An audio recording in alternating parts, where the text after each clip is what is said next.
નાસભાગ માટે અલ્લુ અર્જુનની ધરપકડ થઈ શકે તો કર્ણાટકના સીએમ અને ડેપ્યુટી સીએમની કેમ નહીં? ભાજપનો સવાલ. બેંગલુરુના ચિન્નસ્વામી સ્ટેડિયમમાં આરસીબીની વિક્ટરી પરેડ પહેલા થયેલી નાસભાગની ઘટનાને લઈને રાજકારણ ગરમાયું છે. આ અકસ્માતમાં 11 લોકોના મૃત્યુ અને ડઝનથી વધુ લોકો ઈજાગ્રસ્ત થયા બાદ હવે વિપક્ષે કર્ણાટક સરકારને ઘેરી છે. ભાજપે આ ઘટનાને સરકારી નિષ્ફળતા અને રાજકીય લાલસાનું પરિણામ જાહેર કરી દીધું. ભાજપ તરફથી જાહેર કરવામાં આવેલા નિવેદનમાં કહેવામાં આવ્યું કે આ ફક્ત નાસભાગ નથી, પરંતુ મુખ્યમંત્રી અને નાયબ મુખ્યમંત્રીના આપસી ઝઘડાના કારણે સરકાર દ્વારા પેદા કરવામાં આવેલી દુર્ઘટના હતી.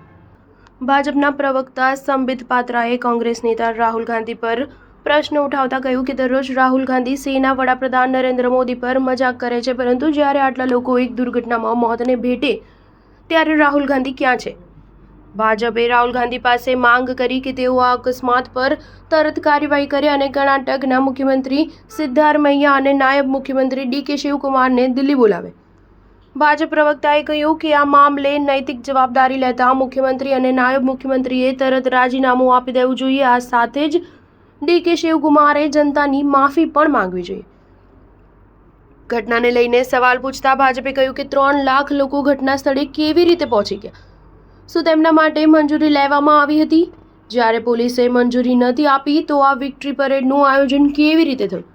ભાજપે કહ્યું કે આઈપીએલ ચેરમેન અરુણ ધુમલ ખુદ કહી રહ્યા છે કે આ કાર્યક્રમ વિશે કોઈ જાણકારી નથી.